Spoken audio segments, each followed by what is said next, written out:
According to new Pew Research polling, apparently Democrats support the CIA by 9 more points than Republicans do, and they support the FBI by 23 points more. Yikes. Today's Democrats have, quote, reverence for institutions of authority and censorship support, according to Glenn Greenwald. All right, so Democratic strategist, councilmember at large, Montgomery County, Maryland, Will Jawando, and White House reporter for Real Clear Politics, Philip Wegman. They join us now to discuss.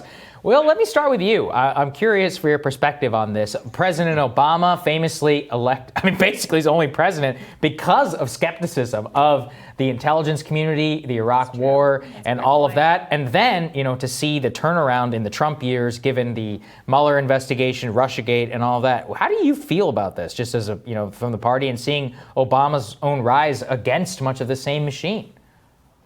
Well, it was interesting when I saw that poll because, full disclosure, I did an FBI honors internship for a summer while I was during the Bush administration while I was. Whoa, that's cringe. That's cringe. Yeah, and it turned me away. I obviously went a different path, but I think it's something like, having been married 15 years, when you're away from your spouse or your partner, the heart grows fonder. And I think the fact that we saw what could happen when these institutions were being used as a political tool or not doing any job, albeit all their faults, right, throughout the world, CIA especially, obviously FBI, Hoover, the history of Hoover.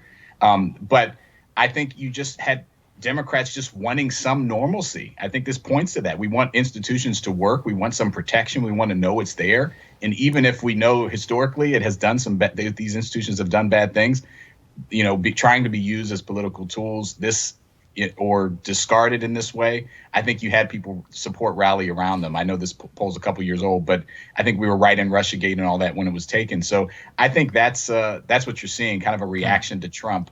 I think the numbers will normalize, once we get to some sense of normalcy, hopefully, and that Democratic support will probably drop a little bit more. I'm not sure. I don't know. Yeah, I'm curious about that, Phil. It seems to me very simple. These were institutions that Republicans said they hated during the Trump era. And so because our brains, apparently a lot of people are just like, whatever they don't like, I'm going to like. I think that's where you end up with numbers like this. Do you think that it will continue into the Biden administration, or do you think that there will be more? What we're talking about here is law enforcement in terms of FBI, which Democrats seem to have a bit more skepticism for. Do you think that these numbers will shift at all during the Biden years?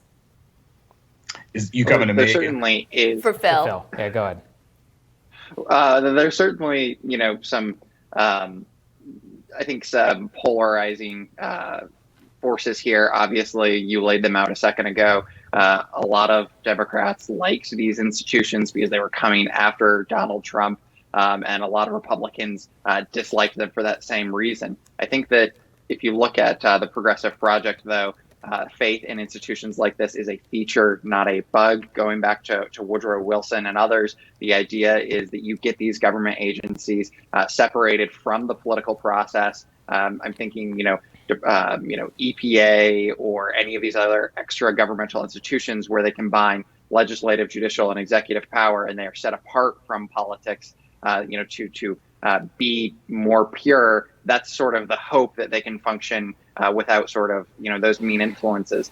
When it comes to the CIA or FBI, I think that it's just exactly what Crystal said. Here are these organizations, these institutions, which were making life difficult for the former Republican president. It's not a surprise that Democratic voters like them now.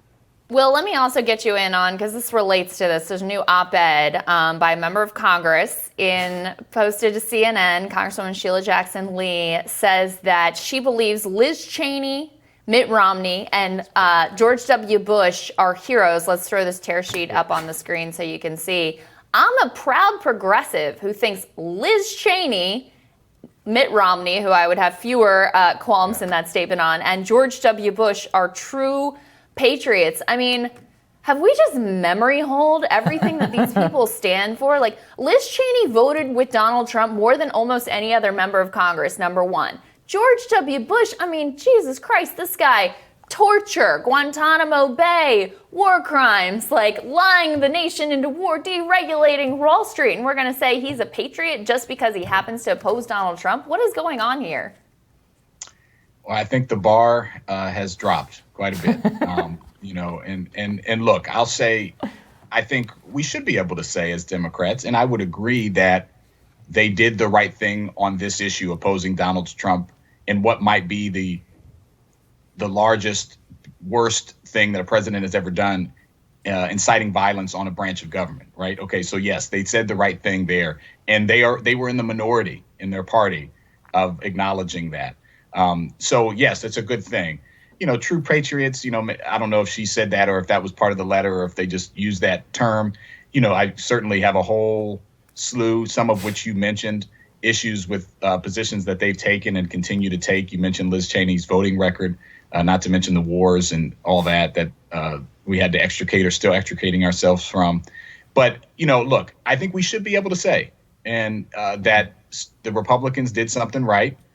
These specific Republicans, Democrats did something right. I think Americans do want to see that. And so to the extent that it is a acknowledgement on the other side of the aisle that someone did the right thing, great. Is it a little overblown? Absolutely. But I think the sentiment is a good one.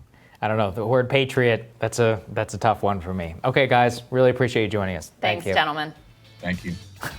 Next on Rising, journalist Zed Jelani is going to discuss how the UK's Labour Party is losing its working class voters. That's when Rising continues.